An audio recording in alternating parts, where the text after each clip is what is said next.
Bonjour.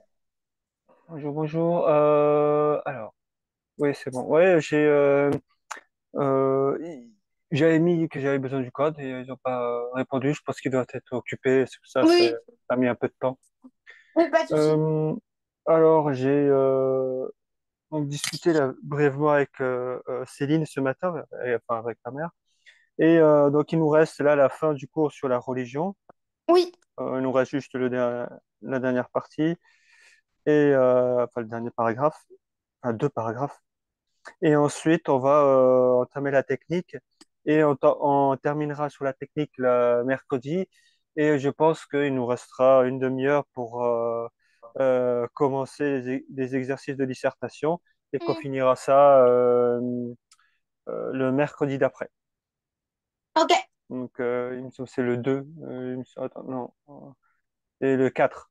Ah, le 4. ok. Euh, donc, on va revenir brièvement sur ce qu'on avait hier, enfin le dernier chapitre, on avait abordé Dieu est-il mort? Hmm. Et là, je parlais ici de Nietzsche. Hmm. Euh, pour Nietzsche, bon, j'avais dit brièvement que pour lui, la religion ne doit plus s'occuper des affaires scientifiques, politiques, Ouais. enfin, laïques, quoi. Elle doit se cantonner à son propre domaine. Hmm. Et j'avais dit aussi que la religion une partie de la religion jusqu'au 19e siècle, elle véhiculait une forme euh, d'interprétation naïve du monde qui nous entoure. C'est-à-dire qu'on avait une perception un peu, oui, naïve et, euh, je dirais, et aussi sacrée des choses qui nous entourent, alors qu'il faut plutôt une interprétation scientifique des phénomènes qui nous Ouais. entourent, que ce soit des phénomènes naturels ou, euh, ou scientifiques. Techniques, technologiques, etc. Ok. Et quand Nietzsche dit que Dieu il est mort, il n'est pas mort au sens propre, c'est-à-dire que la religion chrétienne a disparu, non. C'est que Dieu n'a plus sa place dans le monde laïque. C'est ça en fait. Hmm. Ok. Et ce qui amènera plus tard, c'est ce qu'on avait vu, à la séparation entre l'État et l'Église en 1905, hein, avec la loi de 1905. Oui.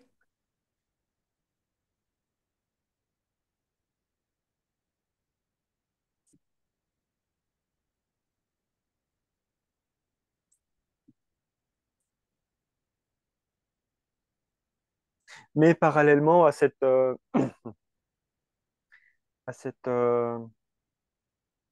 à ce développement, à cette perception plus critique et plus rationnelle des choses qui nous entourent, notamment au travers de la science, ben, en retour, je t'avais dit que la religion, elle aussi, elle va profiter justement de cette rationalité pour se remettre en question, pour remettre en question certains Hmm.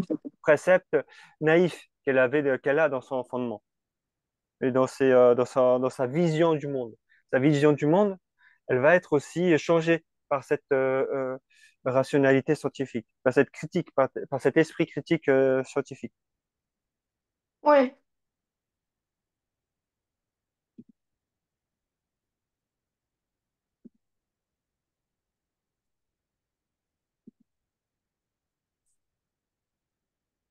Mais pour euh, commencer à entamer une prochaine partie, ici avec Nietzsche, on pourrait quand même se demander, mais si au fond, en retour, est-ce que cette perception de la religion de Nietzsche n'est-elle pas aussi un peu naïve? Parce que est-ce que euh, le christianisme ou du moins toutes les religions n'ont pas aussi une place importante dans la société d'une manière générale, même si Hmm. elles ne doivent pas elles ne doivent pas s'occuper des affaires scientifiques et s'écarter du pôle politique le plus possible, n'a-t-elle pas pour autant une place importante dans la société? Et ça c'est le point suivant. Et enfin, l'avant-dernier point, ici, je vais parler de Kant. Et le troisième point, c'est pour une religion morale. Alors, du coup, là, j'ai déjà donné un peu la réponse. Euh, tu- Est-ce que tu pourrais me donner quel est on va dire, qu'est-ce que la religion apporte de manière générale aux gens dans leur vie de tous les jours? Voilà, qu'est-ce Bah, que pour certains, la ça peut, religion apporte à la société de manière générale? Qu'est-ce qu'elle permet aujourd'hui, même si elle est bah, ça écartée? peut, je sais pas, ça peut apporter bah, de la solidarité, de l'espoir, euh, et un lien qui arrive à unir plusieurs personnes entre elles. Oui. Oui, ça, c'est ce qu'on avait dit la dernière fois. Mais enfin, là, j'ai déjà donné un peu la réponse. Il faut se consacrer sur le mot moral. Quand on parle de morale, derrière, qu'est-ce qui est caché? Euh, Finalement, quand on parle de morale, c'est quoi? euh, C'est l'éthique, en fait, tout simplement. hmm, C'est ne pas voler, ne pas tuer, ne pas oui, mentir, voilà. etc. C'est tout ça. Ok. Et c'est ce que, ici, étant donné que la religion a été écartée d'une grande partie de Oui. certains pans de la société, et il n'empêche qu'elle continue à subsister sur certaines formes et dans certaines. Elle a quand même une certaine place, et notamment vis-à-vis de la morale et de l'éthique. Ok. Et puis, il y a aussi la tradition. La tradition aujourd'hui, bon, on voit bien que notre paysage en France ou même en Europe, il y a plein d'éléments religieux, que ce soit les églises, les cathédrales, les statues, etc. Même si les Ouais. statues tendent à,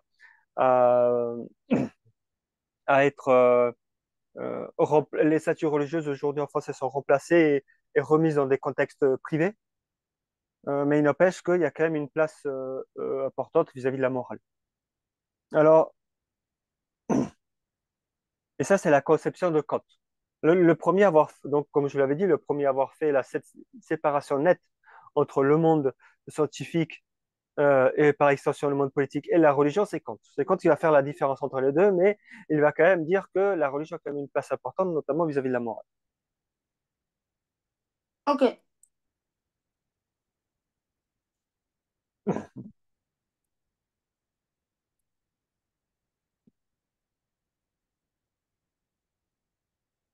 Alors, si la religion, pour Kant, elle occupait une place importante dans l'espace public, c'est parce que elle s'occupait trop de questions métaphysiques. Alors, Hmm. la métaphysique, qu'est-ce que c'est la métaphysique? Comme son nom l'indique, c'est au-delà de la physique. Le méta, c'est au-delà. Et là, c'est au-delà de la physique. Donc, tout ce qui est au-delà de la physique, au-delà du monde sensible, c'est tout ce qui n'est pas du monde sensible, c'est-à-dire le monde divin ou le monde de l'esprit. Et pour Kant, la religion, moi je reviens un peu sur ce que j'ai dit, elle, euh, elle s'occupe trop dans l'espace public de ces questions-là, qui n'ont rien à faire dans l'espace public. Hmm. Mais pour lui, il faut quand même identifier, il faut quand même identifier pourquoi trois objets métaphysiques, trois objets d'analyse métaphysique.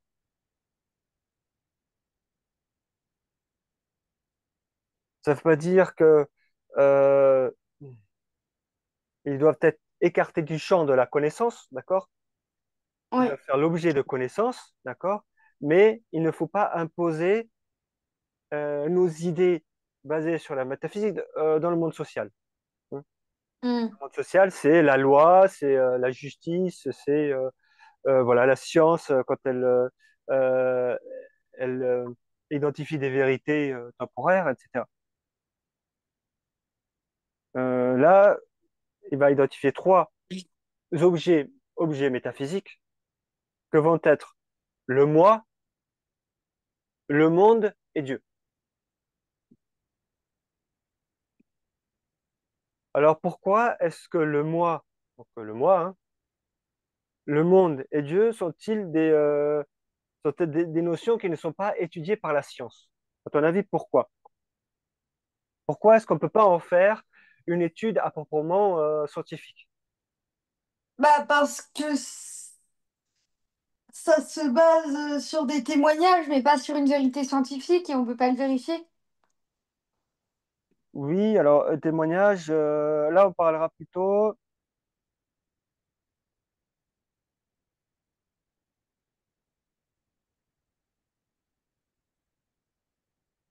ou témoignage, oui, on parlera plutôt ici euh, de quelque chose, de trois notions donc métaphysiques pour Kant, qui font partie de nos, ce sont trois idées métaphysiques qui guident nos actions. D'accord? Mm. On n'en fait pas l'expérience, hein, parce qu'il n'y a pas de Dieu, il n'y a pas un atome Dieu ou un atome monde ou moi. Hein, ça n'existe pas. Il n'y a pas un objet dans la matière qui s'intitule moi. C'est des notions conceptuelles. Et du coup, on ne Donc, peut pas en faire une science expérimentale. Donc, c'est quelque chose qui ne fait pas partie de l'expérience de l'homme au sens empirique, donc au sens sensible hein, de la matière. Mais ces idées, elles vont quand même nous guider au quotidien. Donc, c'est-à-dire qu'on va avoir une certaine conception du moi, une certaine conception du monde et de Dieu. Et ce sont ces conceptions relatives à ces trois objets métaphysiques qui vont nous guider dans nos actions.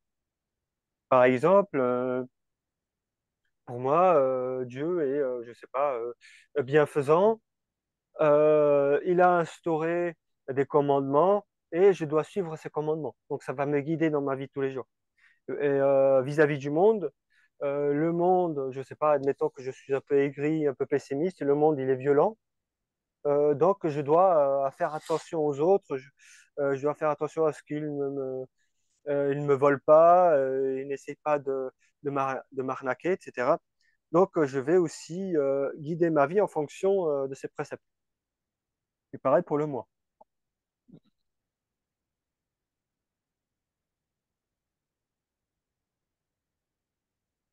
Et c'est pour ça que Kant va identifier ces trois notions métaphysiques. Et là, c'est une citation que je donne, comme des postulats, alors c'est peut-être un peu compliqué, des postulats de la raison pratique. Des postulats de la raison pratique. mm. Ok. Alors, postulat, pourquoi postulat? Un postulat, c'est pas quelque chose, c'est pas une vérité. C'est-à-dire, je postule quelque chose, c'est de l'ordre de la croyance. D'accord? Le moi, le monde et Dieu, c'est pas quelque chose qu'on peut prouver, mais c'est quelque chose auquel je crois. D'accord? Donc, c'est pour ça que ce sont des postulats. Alors, pourquoi de la raison pratique? La raison pratique, elle s'oppose à quoi? À la raison, du coup, Morale? euh, théorique. Oui, Théorique, ok. théorique. Donc, si la raison pratique, c'est la différence de la raison théorique, c'est que la raison pratique, c'est le champ de l'action. D'accord? C'est la mise en pratique de notre morale. C'est-à-dire, la raison pratique, c'est-à-dire qu'on va mettre en pratique notre morale. Ok. Et ça, donc les trois objets métaphysiques sont des postulats de la raison pratique parce que ces postulats, ils vont nous guider dans notre morale au quotidien, dans notre action. D'accord? Dans notre action morale. C'est ça que ça veut dire. Tout simplement. Pas besoin de. Enfin, on pourrait hein, en parler pendant des heures et des heures parce que c'est extrêmement complexe et diversifié. Mais pour faire simple, chez Kant, c'est ça. C'est le monde, le moi, le monde et Dieu vont nous guider dans notre morale au quotidien. D'accord? C'est Oui, bon pour toi? oui, Hein, c'est pour ça que c'est des postulats de la raison pratique. Le terme, il est un d'accord. peu technique, mais c'est ça. Voilà, quand on décortique, c'est ça. Postulat, ce sont des croyances qui nous guident au quotidien pour notre raison pratique, donc pour notre morale au quotidien. Ok. Et c'est pour ça qu'il parle, entre guillemets, de foi rationnelle. Une foi rationnelle. Une foi, c'est une croyance en quelque chose, et rationnelle. Rationnelle parce qu'il y a justement cet ordre moral.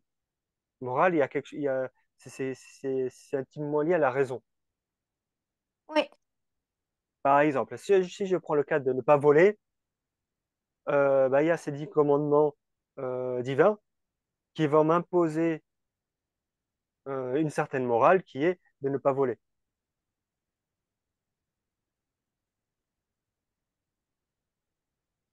C'est pour ça qu'il parle de foi rationnelle. Je vais avoir euh, une foi envers ces préceptes parce que j'ai réfléchi sur ces préceptes et que je les adopte au quotidien. oui.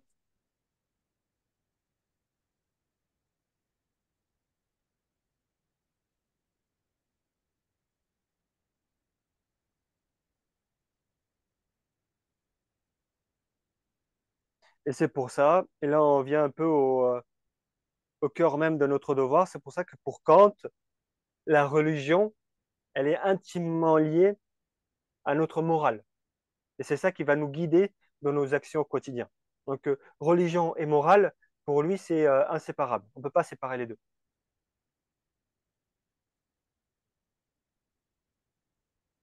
Et ça, il le dit dans deux de ses ouvrages. D'abord, le critique de la raison pure et critique de la raison pratique. Ça, on avait déjà cité ces deux ouvrages. Bon, je peux éventuellement le noter.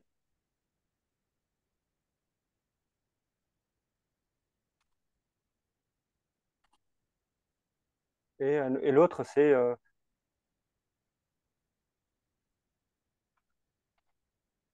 raison pratique. Donc, c'est deux ouvrages. Voilà.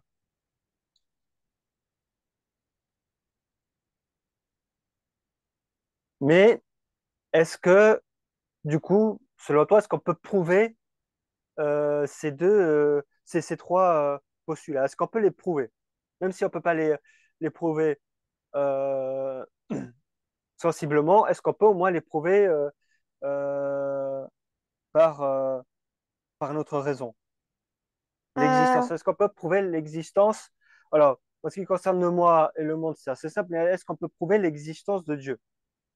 Pour Kant, à ton avis, est-ce qu'on peut prouver l'existence de Dieu pour Kant? hmm, Alors, bah, non. Enfin, Pour Descartes, oui. Pour Descartes, oui, mais pas pour Kant. Kant, on ne peut pas prouver l'existence de Dieu. Pourquoi? Parce que ça veut dire que si c'était le cas, ça veut dire que la figure de Dieu, qui est une figure extrêmement importante, notamment pour les chrétiens, ben, quand c'est quelqu'un de chrétien et même très pieux, euh, si on avait la capacité de prouver l'existence de Dieu, alors ça veut dire qu'on réduirait Dieu à un simple objet de connaissance. Parce qu'il n'y a que les objets de connaissance qu'on peut prouver, que ce hmm, soit physiquement ou mentalement. Du coup, on ne peut pas prouver Dieu parce que, alors là, si c'est un objet de connaissance, c'est un objet aussi scientifique. Ça, c'est pas possible. ok.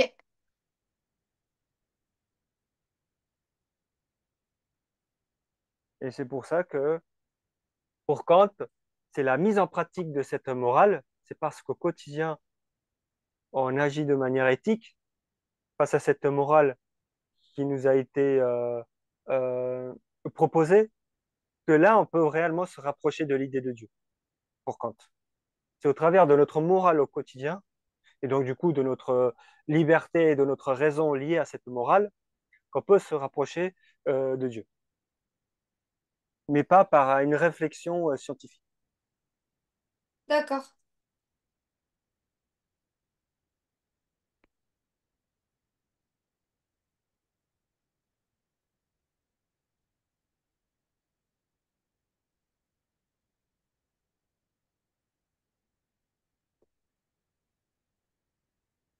Il va même émettre donc l'idée, suite aux conséquences de ces thèses, que Dieu vient même, cette idée ce postulat, comme je le disais, de la raison pratique est Dieu, l'un des trois, il vient donc réguler et orienter notre vie au Hmm, quotidien.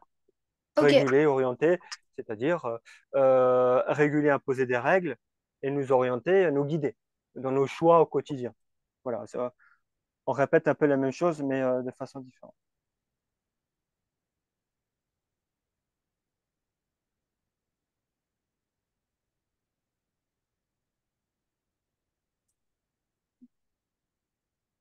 Une fois qu'on a défini ça, une fois que Kant il a travaillé sur ces questions-là,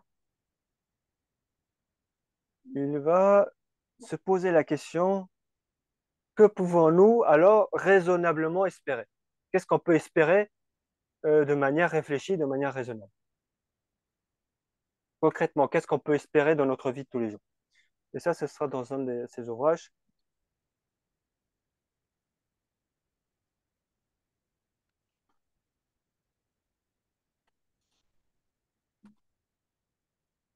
Donc, la religion dans les limites de la simple raison.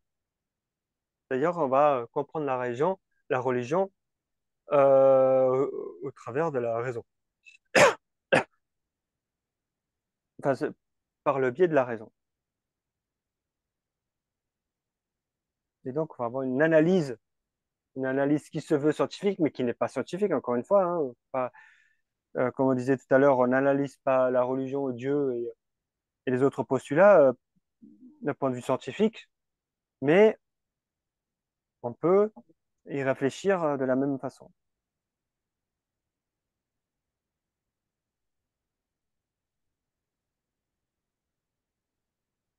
Alors, à ton avis, si, selon Kant, pourquoi est-ce que telle personne est est enclin à agir de manière bonne ou mauvaise?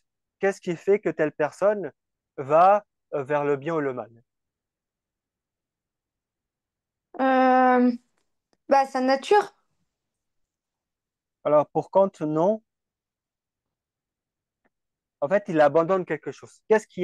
Enfin, soit il abandonne quelque chose, soit il fait sienne cette chose en question. Qu'est-ce qui fait que il va aller vers le bien ou le mal? Bon, on rejoint un peu ce qu'on a dit plus haut. S'il se dirige vers le mal, qu'est-ce qu'il va abandonner?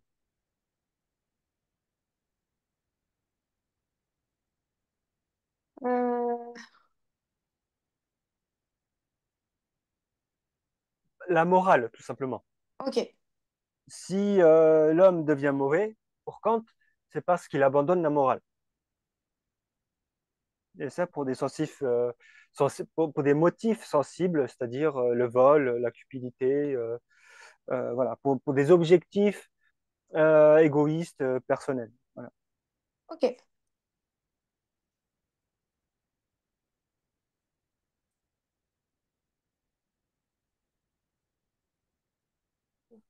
En conséquence, pour Kant, euh, la personne, l'individu, il va aller vers telle ou telle euh, disposition, soit il va aller vers le bien ou le mal, en fonction de l'usage de son libre arbitre. Un libre arbitre de son choix libre, Hmm. euh, à agir de manière bonne ou mauvaise. Donc, à agir en fonction de sa morale. Ok. Il a un choix. Il a un choix. Soit il essaye de se contenir vis-à-vis de ses défauts et ses problèmes, soit il ne considère pas que ce sont des défauts et il se laisse aller au mal.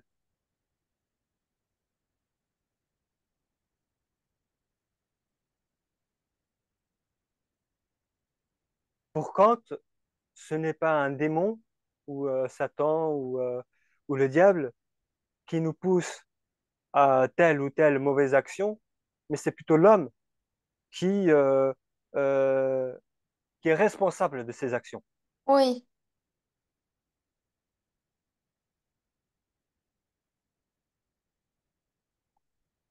C'est pour ça qu'il est important d'associer la religion, cette foi, à quelque chose de rationnel. Oui, Parce que nous sommes responsables de nos actions, de ce que nous faisons au quotidien. Donc il faut associer les deux, il faut associer la foi et la raison. Donc il faut une religion aussi qui soit, elle, rationnelle.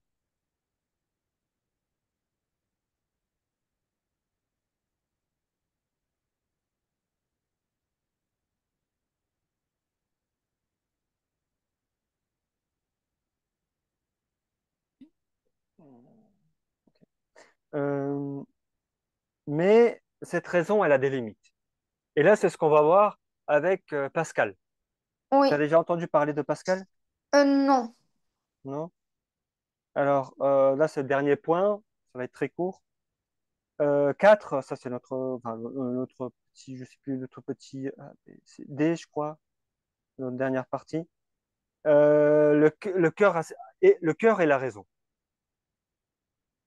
Alors Pascal, c'est un auteur euh, du XVIIe siècle.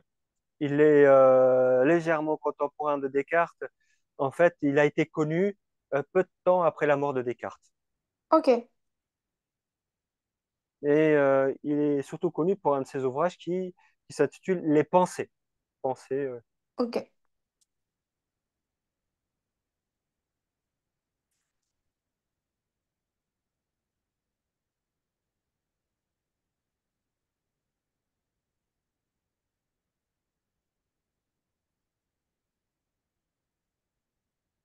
Pour Pascal, la raison n'est pas suffisante pour, euh, euh, pour produire une forme de croyance religieuse chez la personne. La raison, ça ne suffit pas.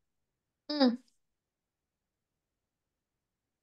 À son époque, déjà, on commençait euh, avec tous les mouvements scientifiques qui commençaient à apparaître, tous les problématiques et tous les problèmes qui commençaient à apparaître. Pascal avait déjà conscience que la raison commençait à prendre une place très importante dans la société.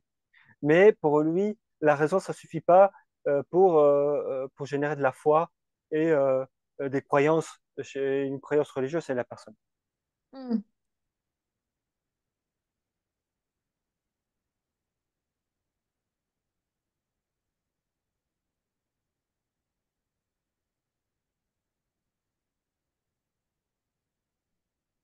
Pour lui, certaines vérités, parce qu'au fond, c'est ça, c'est parce qu'on cherche certaines vérités, soit au travers de la raison ou la religion, ou les deux associés.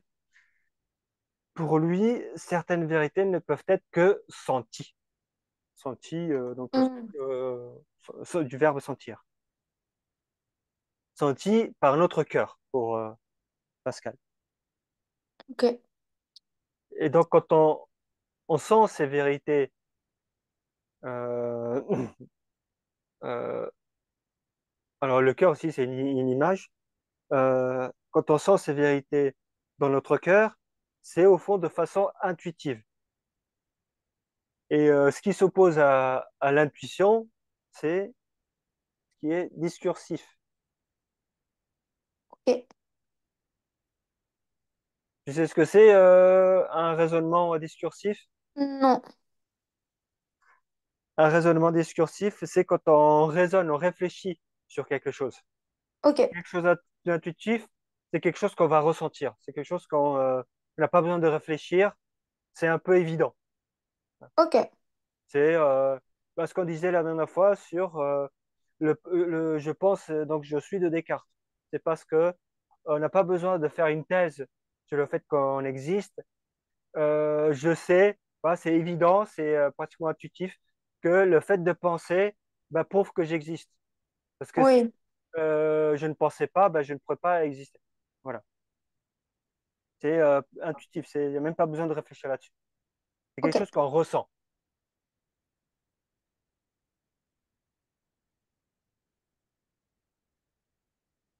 Ça veut dire que pour Pascal, la raison, elle doit reconnaître ses limites. Parce que la raison, elle a des limites.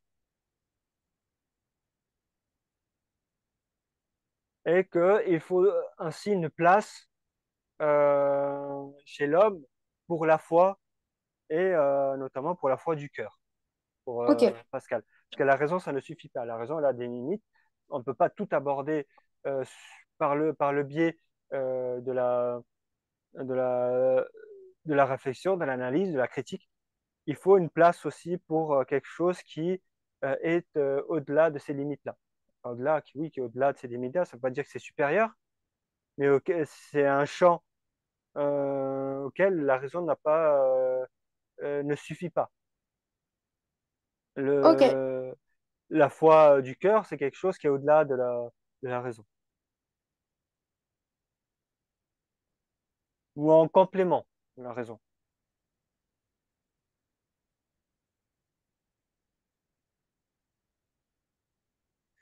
Si on revient à l'existence de Dieu, et je finirai là-dessus, si on ne peut pas le prouver de manière raisonnable, de manière scientifique, ou par notre raison seule, comme l'avait affirmé Kant plus tard, c'est bien parce que pour Pascal, elle ne peut être prouvée que dans l'intimité de la personne, c'est-à-dire dans son Oui. intuition. Dieu ne peut être prouvé que dans la foi du cœur, dans notre intuition. Et c'est ce Ok. que ça renvoie à ce que disait Bergson au début de notre, enfin, oui, au début milieu de notre cours entre la différence entre foi, entre religion statique et religion dynamique. Ici, la religion dynamique de Bergson, ça renvoie justement à cette intimité de la personne. On peut prouver Dieu uniquement dans l'intimité, Hmm. pour Pascal et aussi pour Bergson. Et là, je vais citer donc ici, je vais donner une citation très célèbre de Pascal. Euh, le cœur a ses raisons que la raison ne connaît pas. Ok. C'est-à-dire, le cœur a ses raisons que la raison La ne connaît raison ne pas. connaît pas. Ok. Le cœur a ses raisons, c'est-à-dire que cette intuition du cœur, elle a ses propres fondements, ses propres ressentis que la raison seule ne peut pas comprendre. Hmm. Il y a des choses qui sont au-delà de ce simple critique, de la simple réflexion, et qui sont de l'ordre, on va dire, du quelque chose de ressenti spirituellement. Hmm.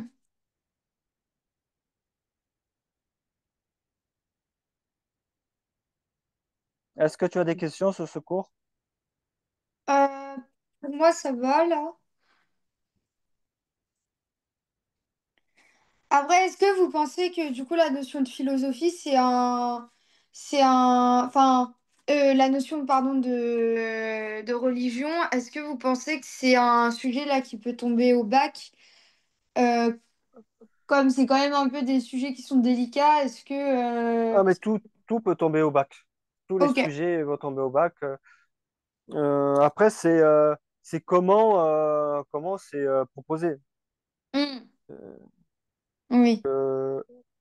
les, on va adapter les sujets en fonction du niveau des élèves, du niveau dans lequel ils sont. Ouais.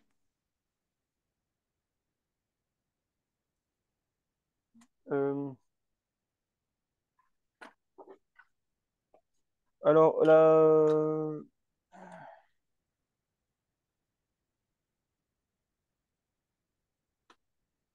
la religion,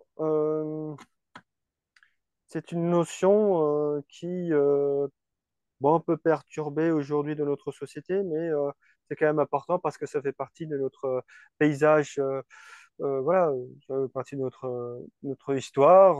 Même dans chaque pays, il y a un lien avec la religion. C'est pour ça que c'est d'une notion qui est aussi intégrée dans le bac techno, Ok. parce que ça fait partie de notre culture G, de notre histoire, etc. Oui. Et voilà, il suffit simplement de faire la différence euh, entre la religion qui est de l'ordre du privé et la religion et l'impact de la religion dans notre société. Ok. Voilà.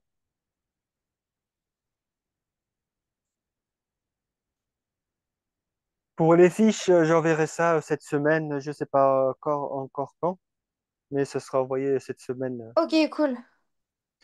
Alors,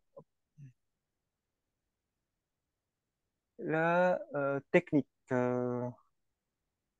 Neuf. Bah, la technique, elle est souvent vue avec la nature. Euh, oui, aussi avec la. Je regarde. Euh, oui, non, ça peut être aussi vu avec la liberté, puisque, enfin, avec toutes les notions, puisque est-ce que l'homme, il est réellement libre quand il passe son temps sur son téléphone, par exemple? Oui,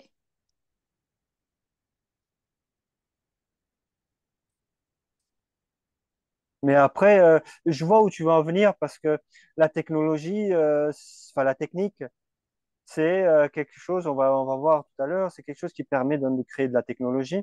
Et cette technologie, elle se base sur des matériaux. Et ces matériaux sont des matériaux donc naturels, le bois, le métal, oui, euh, le cuivre, etc. Tout ça, c'est des objets qu'on trouve dans la nature. Oui, oui. donc ça part d'une transformation de la nature. Mais ça, bon, on va voir après. Euh,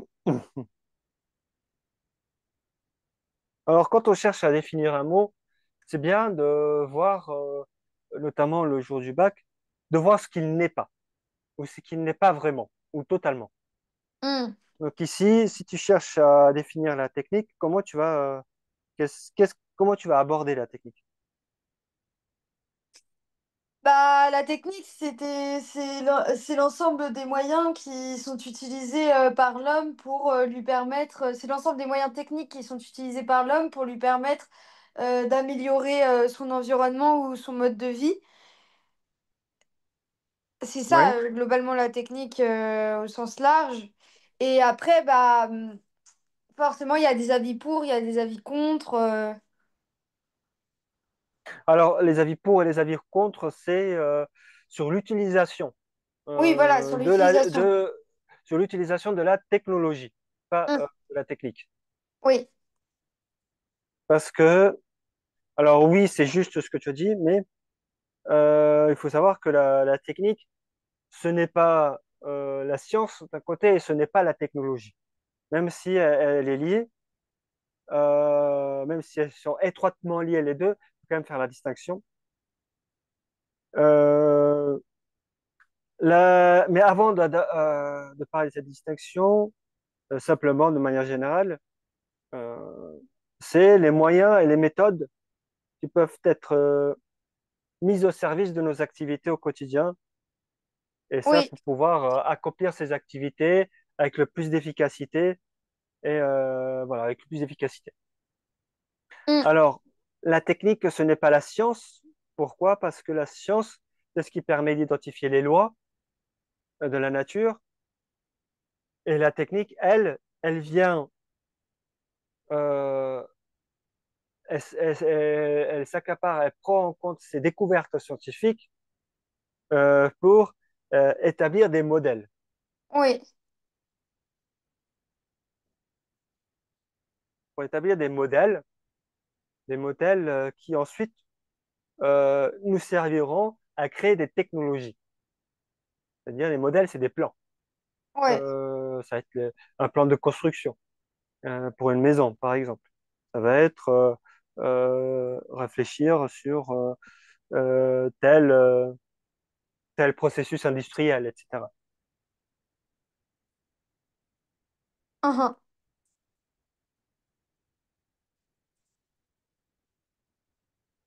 Donc, c'est-à-dire elle est un pont entre les connaissances scientifiques d'un côté pour des réalisations pratiques Oui, de ces connaissances scientifiques. C'est-à-dire qu'on ne passe pas directement des connaissances scientifiques à la technologie. non. Il y a la technique entre les deux. Donc, c'est-à-dire élaborer des plans, réfléchir comment on va euh, penser ces découvertes scientifiques pour les appliquer dans notre monde. D'accord? Oui, Et ça, c'est dans tous les domaines. C'est pas, là, je parle beaucoup de la technologie, mais c'est pas que la technologie, c'est aussi non, oui. l'art. c'est aussi Hmm. l'économie, c'est aussi les sciences humaines de manière générale, etc. Ok. Si on prend l'art, à la Renaissance, on redécouvre la perspective. Si tu regardes les tableaux, par exemple, de Michel-Ange ou de Léonard de Vinci, ou même un peu avant eux, Uccello, par exemple, Uccello, c'est le roi de la perspective, tu vois, dans les tableaux, Hmm. énormément de perspectives. Tout est basé, tout est réfléchi pratiquement de manière scientifique, de manière mathématique. Ce sont aussi des mathématiciens. C'est d'ailleurs pas pour rien que Léonard de Vinci, c'est un grand inventeur aussi. Il a inventé Oui, tout un tas de choses et c'est aussi un grand peintre. Donc, il y a aussi ces connaissances scientifiques qui viennent aussi servir l'art à un moment donné. oui,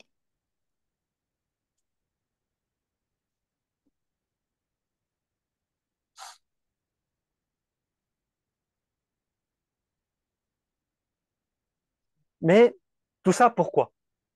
Pourquoi est-ce qu'on fait tout ça?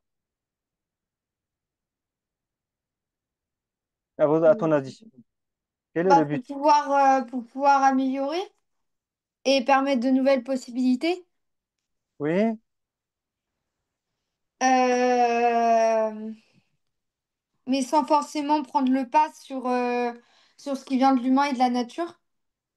oui. Du coup, il faut arriver à trouver un équilibre entre les deux. Et si je te dis, ça nous permet aussi de nous libérer de certaines contraintes. À Mm. quoi on pense, ça, c'est quoi ces contraintes? Hmm. Parce que là, il y a des contraintes et la technique et ensuite la technologie viennent on va dire, nous libérer de ces contraintes-là. Et c'est quoi ces contraintes? Je sais pas exactement. C'est les contraintes naturelles, c'est-à-dire Ok. les maladies, les catastrophes naturelles, etc. Notre Ok. confort aussi, hein. Oui. C'est quand même mieux de dormir sur un lit que sur un tas de paille.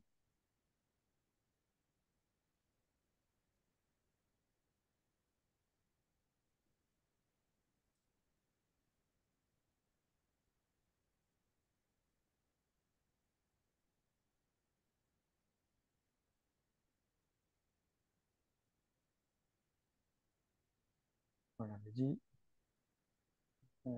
Alors, on pourrait aussi, en plus de la science, confondre la technique avec l'artisanat. L'artisanat, au fond, c'est un peu l'ancienne, on va dire, non, j'allais dire une bêtise, c'est une autre forme de technologie, une technologie euh, plus liée à la tradition que par des moyens, que, des- que par des moyens industriels. On va créer un objet, par exemple artisanal, Ouais. fait de la main de l'homme par un inventeur, par un- un artisan créateur qui va créer un objet. Il va avoir cet objet, on va dire qu'il a une certaine âme parce qu'il est fait de la main de l'homme, etc. Alors que Mm. dans les technologies industrielles, tout est fait à la chaîne. Et du coup, il n'y a pas c'est la même valeur qui est véhiculée entre l'artisanat, dans le monde artisanal que dans le monde industriel. Mais au fond, l'artisanat, c'est aussi la conséquence du développement d'une certaine technique. Mm.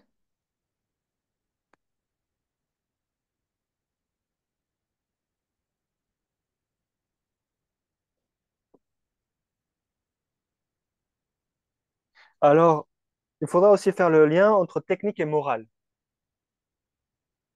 Alors, pourquoi est-ce qu'il faut faire le lien entre technique et morale? Euh, Enfin, entre Bah, parce technique et technologie. il faut apprendre aussi à être raisonné et à avoir une morale pour pouvoir utiliser la technique. Oui. Parce que sinon, ça déborderait et il n'y aurait plus de sens à. Alors après, le jour de la copie, il faudrait être. Alors oui, je vois où tu vas en venir, mais ça, c'est des réflexions brouillon. Après, dans la copie, il faut Oui. préciser, par exemple, ça déborderait, mais déborderait dans quoi, par exemple?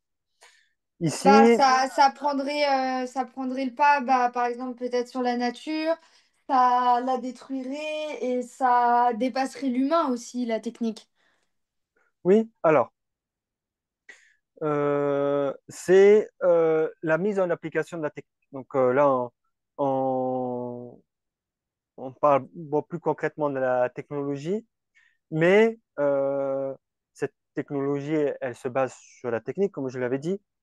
Et mais au fond, il y a cette morale qui est euh, qui doit se faire sur l'utilisation de la technique, enfin sur l'utilisation de la technologie euh, basée sur une forme de technique, mais la technique et la technologie en tant que telle, on dira que c'est quelque chose d'amoral, Oui, quelque chose d'amoral. Alors pourquoi?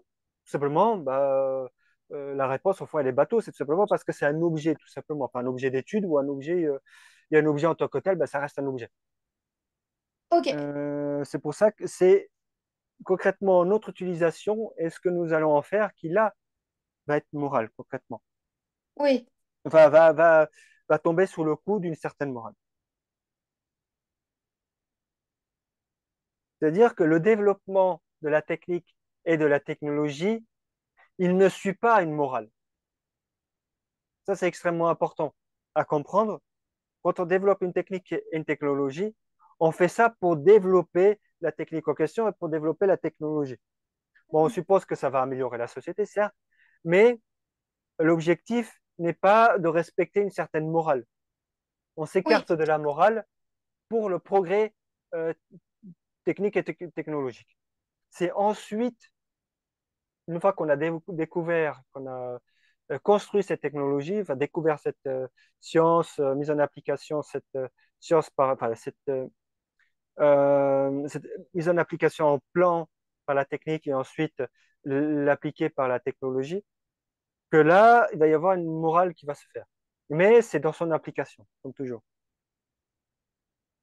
ouais,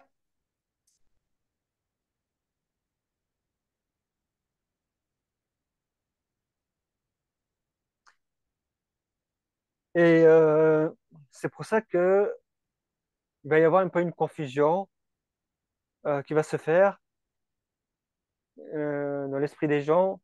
Et du coup, on va commencer à avoir peur du développement technologique, notamment, enfin, développement de la technique et de la technologie au début du XXe siècle.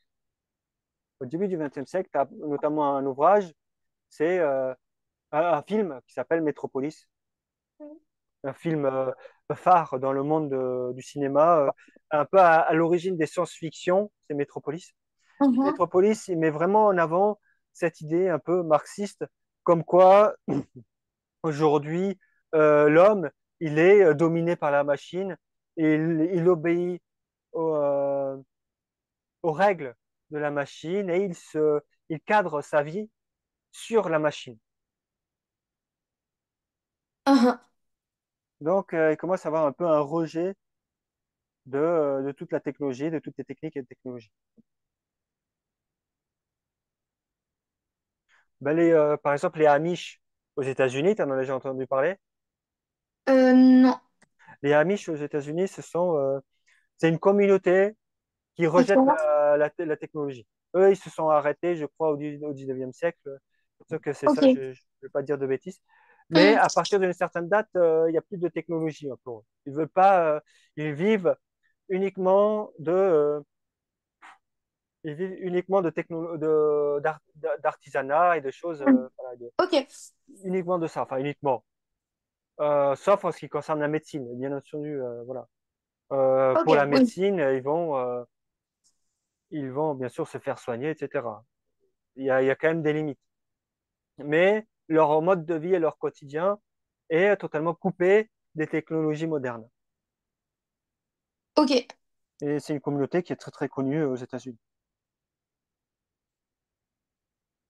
Bon, mais bon, de toute façon, d'une manière générale, la technologie et la technique, elle est souvent accueillie d'une manière positive. On prend, je sais pas, moi, le Futuroscope, ou, je sais pas, ou Disneyland, par exemple, les YouTube, voilà, tout ça, c'est, Oui. de manière générale, bon, quelque chose qu'on accueille positivement parce que ça permet le progrès, ça permet aussi aux gens, voilà, de découvrir de nouvelles Ouais. expériences, etc., de développer aussi leur domaine de travail.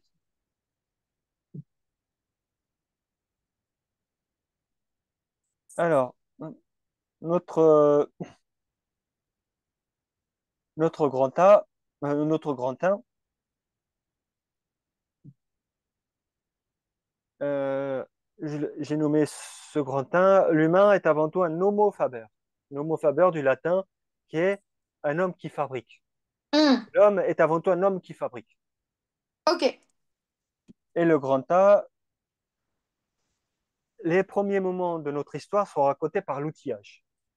Si on se réfère à, à l'archéologie, qu'est-ce qu'on identifie la plupart du temps? Ce sont des outils. C'est ça qui Mhm. raconte, ce sont ces outils qui racontent notre passé. Alors oui, il y a les squelettes qu'on peut trouver, mais les squelettes, concrètement, ça nous dit, ça nous parle de l'état de la personne dans laquelle elle s'est trouvée, éventuellement de son évolution, si on est avant la préhistoire, l'évolution du corps. Mais concrètement, ça peut nous donner quelques éléments sur le rapport social, le rapport social dans la communauté, mais c'est surtout l'outillage qui va nous donner le Mhm. plus d'informations.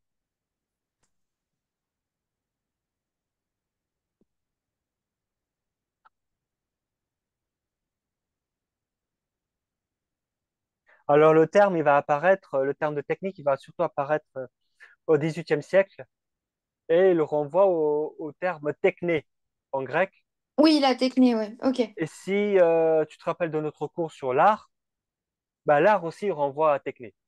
Ok. Donc, ce qui veut dire que avant ce terme de technique euh, en, euh, en France, et notamment d'une manière générale en Europe, on parlait d'art. De manière générale, on dirait que c'est de l'art. Mais parce Ok. qu'aujourd'hui, quand on parle d'art, on pense aux beaux-arts, on pense aux Oui. tableaux et tout ça. Alors qu'avant, c'était plus global. C'était en même temps la technique et en même temps les œuvres aussi qu'on pouvait voir. Ok. Qu'on pouvait voir dans les palais, dans les châteaux, etc. Parce que les musées, ça n'existait pas avant. Oui, d'accord.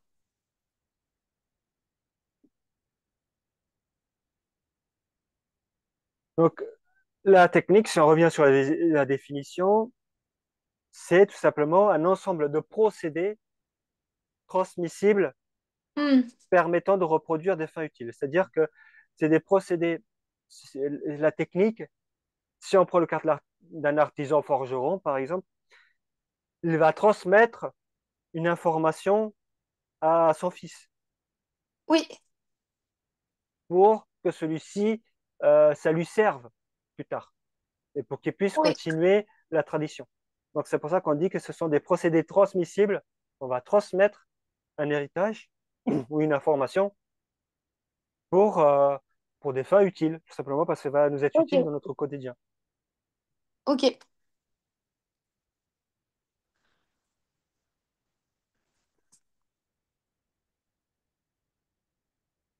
Alors maintenant, on peut se dire, mais quel est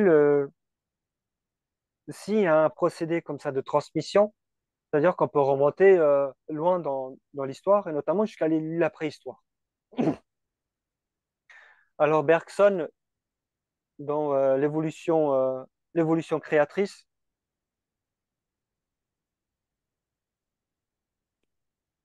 l'homme, comme on te l'a dit dans l'histoire, on te l'a dit en histoire, l'homme aujourd'hui est un Homo sapiens et avant d'être un Homo sapiens, il était un fabricant d'outils.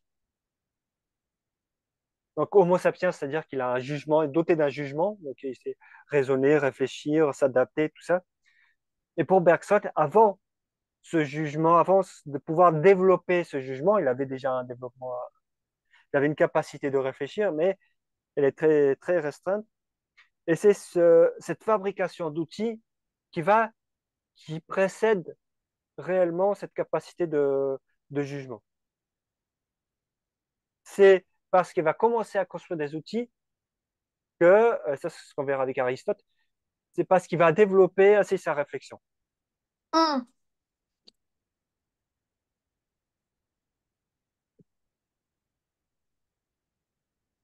Si on prend le cas de l'archéologie, qu'est-ce qu'on identifie la plupart du temps dans la préhistoire? Ben, ce sont des silex ou éventuellement des pointes de lance, etc. Et ce sont des choses qui ont une fonction et du coup une forme diverse parce qu'il y a énormément de types de silex pour notre usage quotidien. Oui. Donc là, on voit bien, comme chez Bergson, dans l'évolution créatrice, que l'homme, il a besoin de modifier son environnement, notamment les silex, pour pouvoir s'adapter à ce monde et aussi pour pouvoir évoluer et aussi développer sa réflexion. Mhm. Donc, la technique est d'abord une activité vitale pour nos besoins premiers. D'accord.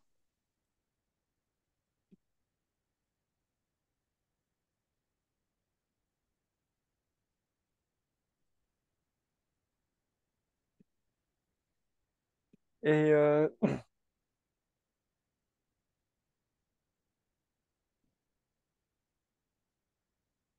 il faut savoir qu'à la préhistoire, le monde était quand même plus violent qu'aujourd'hui.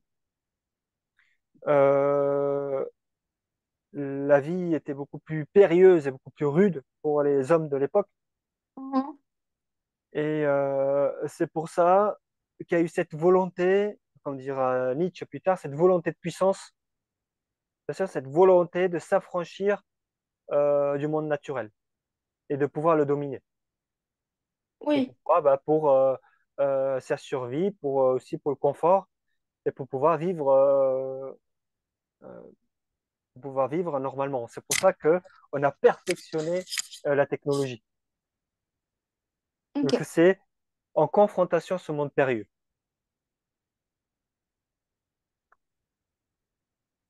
Mais il faut tout de même faire la différence entre deux types de techniques. Quand on parle de technique humaine, à l'opposé, on parle de quel type, enfin, quand on parle de production humaine, à l'opposé, on s'oppose à quoi? À quel autre type de production? Euh, Bah, à la production industrielle? Non, ça c'est production humaine, mais Je sais pas.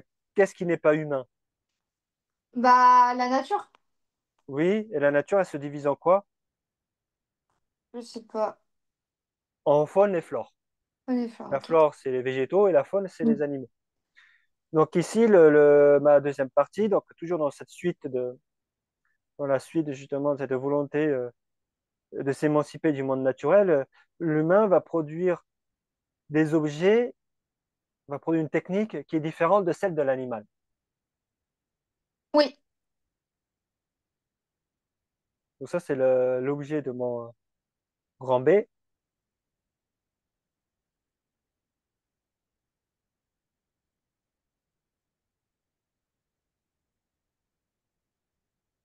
Même si, d'ailleurs, dès la préhistoire, même si l'humain, il développe une technique pour son élan vital et biologique, un peu comme certains animaux, on prend le cas euh, des castors, par exemple. Mm. Il n'empêche que ça va dévoiler justement sa capacité à, à s'adapter au milieu. Bon, tu vas me dire comme certains animaux, certes, Oui. mais il y a tout de même une différence, et c'est ça qui est le point crucial ici dans cette partie, c'est que l'homme, il crée de façon libre et inventive. La liberté et Mm. l'inventivité, c'est ça qui va fondamentalement le différencier de la production animale. est, on va dire, générique. Quand on dit générique, propre à une espèce. Si on prend le cas des castors, ils vont faire des barrages parce que ce sont des castors. Oui, Même si les parents montrent aux enfants, enfin aux enfants, montrent aux plus jeunes comment construire des barrages, il n'empêche que c'est parce que ce sont des castors. ok. Et la deuxième chose chez les animaux, c'est qu'elle est statique. C'est-à-dire qu'ils font des barrages, ce sera toujours des barrages. Et avec la même technique tout le temps. Ça ne va pas réellement changer. Donc, si ça change, c'est en fonction, c'est lié à un impact sur l'environnement euh, ou parce qu'ils sont confrontés à de nouveaux prédateurs, par exemple. Ok. Alors que les humains, eux, euh, ils sont justement imprégnés par cette notion de liberté et d'inventivité. D'ailleurs, chez les hommes de la préhistoire, on voit bien qu'il y avait aussi des peintures murales, des fresques, enfin, des fresques murales comme celle de Lascaux, par Oui. exemple. Et là, on voit bien que ça n'obéit pas du tout à une production purement vitale. Non, oui. Mais il y a quelque chose d'inventif et de libre derrière ça. On veut aussi mettre par écrit nos histoires au quotidien. Au fond, il faut voir ces fresques comme comme un journal, hein, on va dire un peu comme un journal intime de cette communauté-là. Voilà ce qu'ils font au quotidien. Ok. Ils ont besoin, on a ce besoin de raconter, mettre par écrit ou en dessin. Là, notamment en Ok. dessin, parce que l'écriture n'existait pas.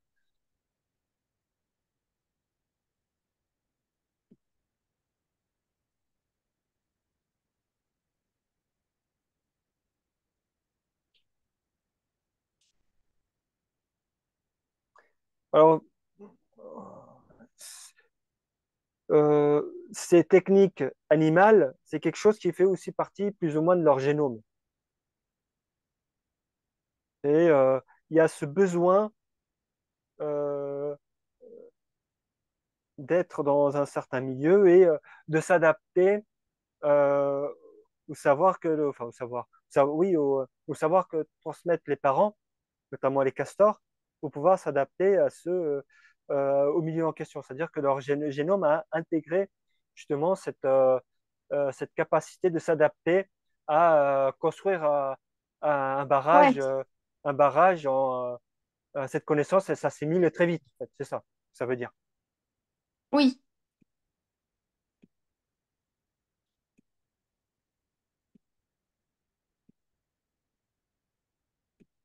Par conséquent, même si la, la technique des castors, elle est parfaite pour les castors, parce qu'ils font toujours la même chose, Oui. et une fois qu'ils ont fait leur barrage comme ils le veulent, bah, ce barrage, il est parfait pour eux. Mais Oui. chez l'homme, c'est jamais le cas. Une technique n'est jamais parfaite. Elle est toujours imparfaite. Hmm. Parce qu'il y a la notion aussi de progrès derrière ça. On va toujours vers D'accord. plus de progrès, vers plus d'amélioration. Donc, Oui.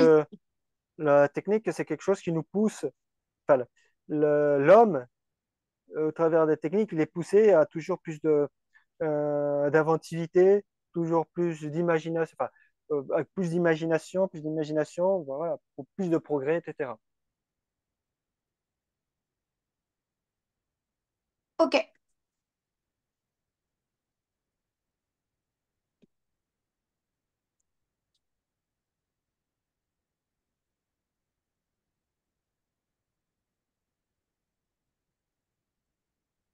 Et c'est pour ça que la créativité, enfin, la technique et la technologie humaine est toujours euh, innovante. Il y a toujours Oui. quelque chose de nouveau. Hmm. Et l'un des phénomènes innovateurs du siècle dernier, en plus de la loi d'Einstein, ça a été, d'un point de vue technologique, technique et technologique, ça a été le premier homme dans l'espace, le premier astronome dans l'espace, Oui, dans, 12 avril 61, par un soviétique. ok,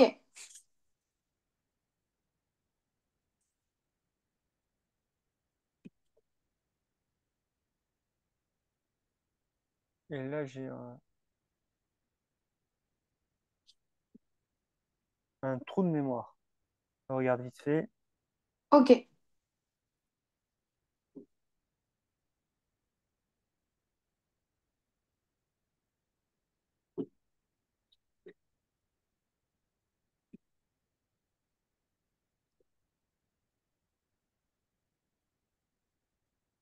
Oh, c'est pas vrai.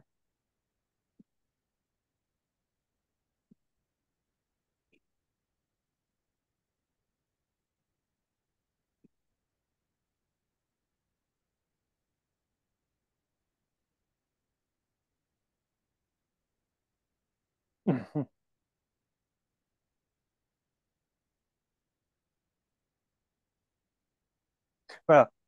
Donc, c'est le premier astronome dans l'espace, c'est Gagarin. Donc, c'est ok, un soviétique. Voilà. C'est vraiment, c'est vraiment un gros trou de mémoire, quoi. Voilà, ça, c'est de la culture générale. Euh, Ensuite, donc, en ayant posé ces bases-là entre la différence entre l'animal et l'humain, on va ensuite aborder notre grand C en parlant de la main. C'est notre main qui est le véritable premier outil de l'homme. hmm.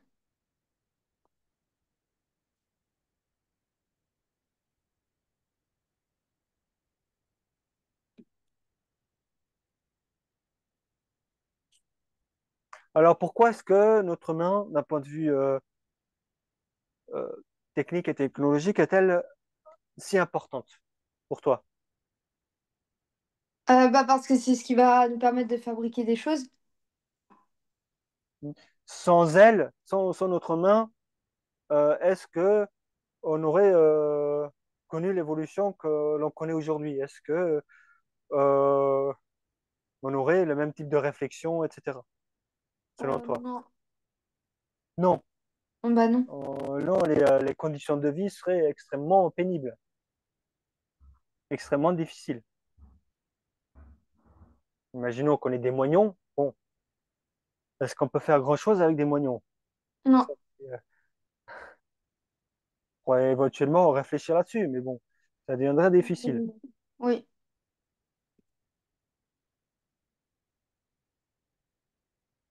On peut même imaginer qu'on serait encore à l'état sauvage. Ouais.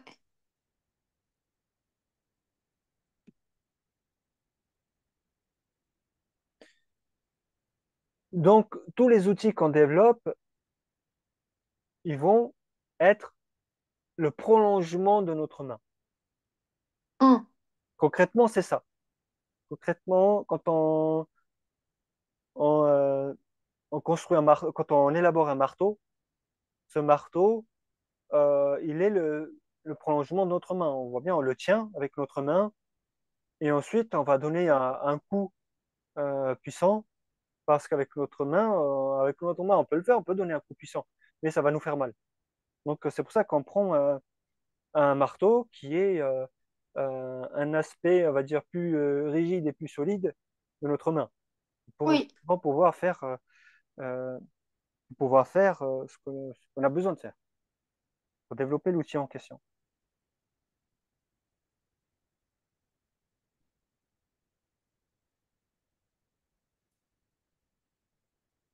C'est comme si, au fond, quand on développe tous ces outils, c'est comme si, au fond, notre main, elle se transformait en une espèce de couteau suisse. C'est comme si Hmm. ça, c'était un peu le prolongement et le développement de notre main, mais aussi une main qui devient de plus en plus complexe et qui se diversifie. Oui. Et les couteaux, les marteaux, les scies, etc. Tout ça, c'est comme si, au fond, c'était tout simplement notre main qui se prolongeait. Voilà. et qui s'adaptait, qui prenait un aspect différent en fonction des besoins et en fonction des, euh, de l'objet en question. C'est comme si la main D'accord. se métamorphosait en fait.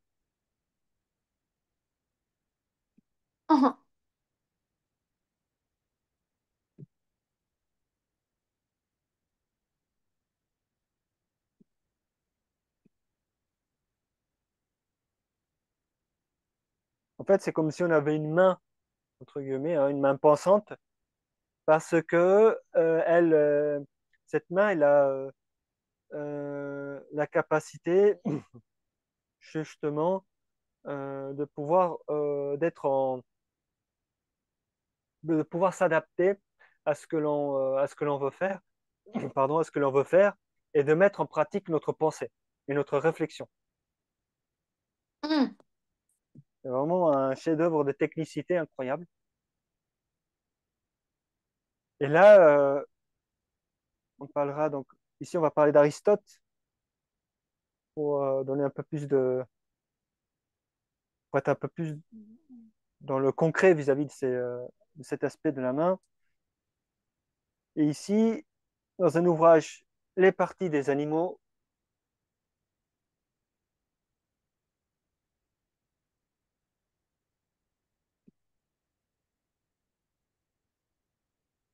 non, alors ça c'est un, euh, non, les parties des animaux, c'est un chapitre. C'est dans l'ouvrage qui s'intitule Physique Ok. d'Aristote.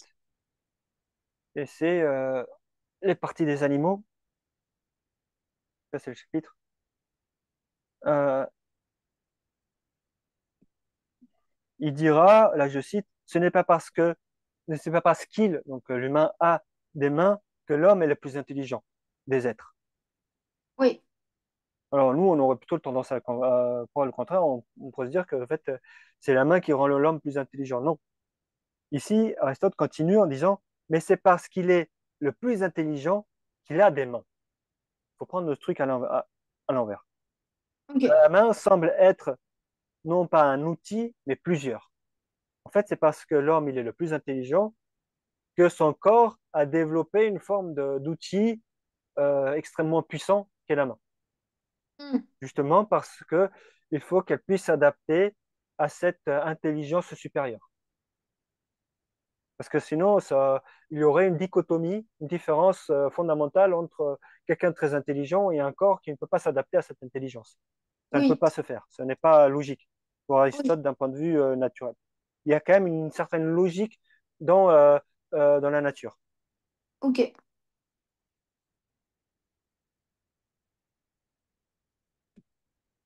Elles sont donc la conséquence de notre intelligence. C'est comme si, au fond, notre intelligence, elle avait besoin d'un outil très perfectionné pour pouvoir s'exprimer dans la nature. Donc aussi, cette volonté de s'exprimer, elle se faisait avant tout par la main. Hmm. Un artiste, on se dit, oui, son tableau, c'est ce qui exprime une partie de sa pensée ou de ses sentiments, de ses ressentis. Oui, mais ce n'est pas ça qui exprime en premier lieu ses sentiments, ses ressentis, etc. C'est d'abord sa main. Parce que sa main, elle intègre un geste, elle développe un geste artistique, et c'est d'abord la main qui d'abord exprime avant tout, en premier lieu, justement, ses émotions et cette intelligence de l'artiste.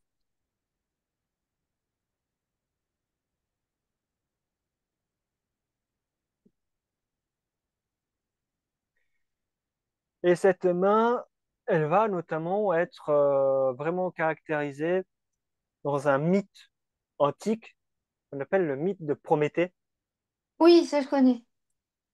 chez Platon. Enfin, l'histoire vient de Platon. Oui, Quand, ça je connais. euh, la prof, elle t'en a parlé? Ou tu le connais Mais je l'avais mis dans ma copie de bac en introduction. Ah oui, d'accord, ok. Et donc ça sera notre 4. Bon, du coup, je vais aller vite là-dessus. Non, notre 4, Et c'est D, notre grand D, parce que mon cours est divisé en deux ou trois, je ne sais plus. En deux, je crois, oui, en deux. Donc, tout simplement, ici, le mythe de Prométhée dans le Protagoras. Un. Protagoras, c'est l'ouvrage de Platon. Ouais. Euh, donc ici, Platon, il veut tout simplement essayer d'identifier l'origine de la technique. Oui. Et donc, c'est parce que l'homme, comme tu sais, il est fragile, il a été créé, mais il est le plus fragile des êtres.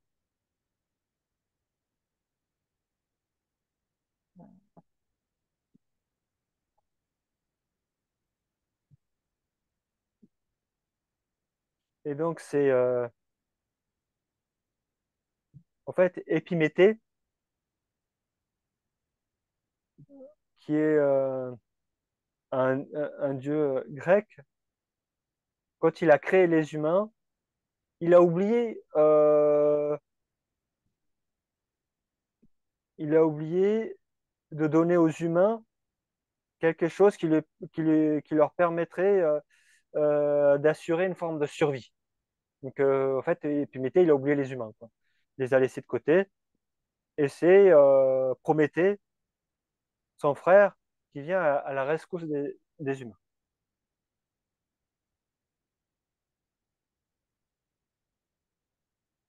C'est-à-dire que les humains, à l'origine, ils étaient pour les Grecs, enfin, pour ici, dans ce mythe, il était complètement nu et fragile à son origine.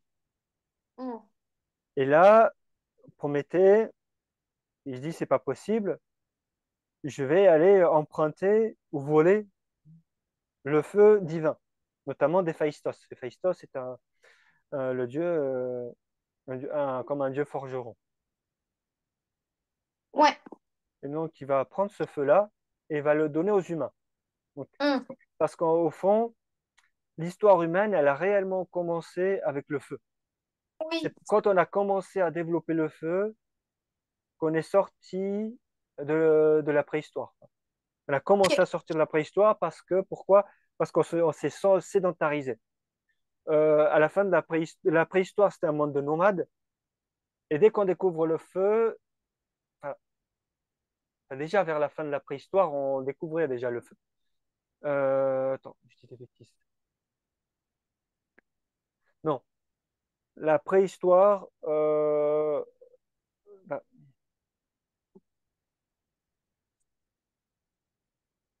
oui, la préhistoire, c'est le lieu de la découverte du feu. Et quand on a commencé à découvrir le feu, on a commencé petit à petit à se sédentariser. Et quand on s'est sédentarisé, on rentre dans ce qu'on appelle le néolithique. Le néolithique commence moins 30 000 avant Jésus-Christ, il me semble. Ok. Et moins 30 000, il me semble, si je ne dis pas de bêtises.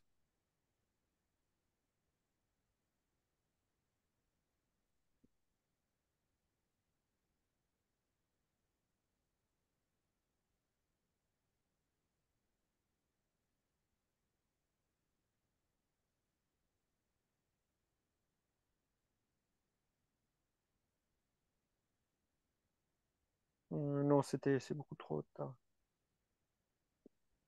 Non, je dis des bêtises. Elle commence en moins 10 000, moins 8 000 avant Jésus-Christ. Le néolithique, bon, bah ça, de toute façon, c'est en dehors de notre cours, mais tout ça pour te dire que euh, on découvre le feu et ensuite on commence à se sédentariser.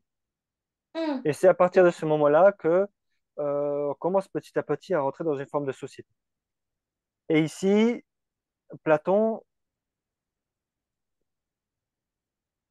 donc, il nous dit que Prométhée vole donc le feu divin pour le donner aux hommes pour les rendre plus résistants.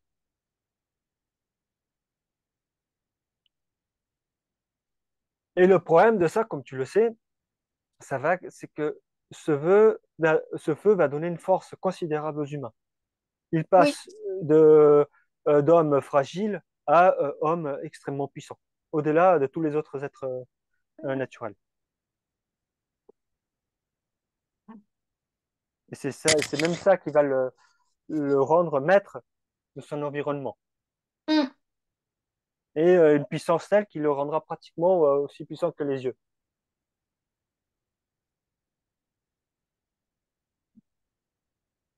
Et ici, au fond, l'interprétation qu'il faut faire de ce mythe dans le Protagoras, ce mythe de Prométhée, c'est une double fonction. Et d'un côté, la technique, elle est essentielle pour notre survie, mais d'un côté, elle peut amener aussi à la destruction de notre environnement. Hmm.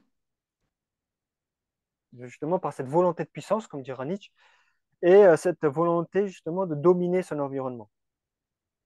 D'où un peu l'ambiguïté de ce don. Ce don est quand même ambigu. Ici, il est pour euh, Platon. Alors, je dis des bêtises, Prométhée, c'est un titan. C'est pas un dieu, c'est un titan. Hmm.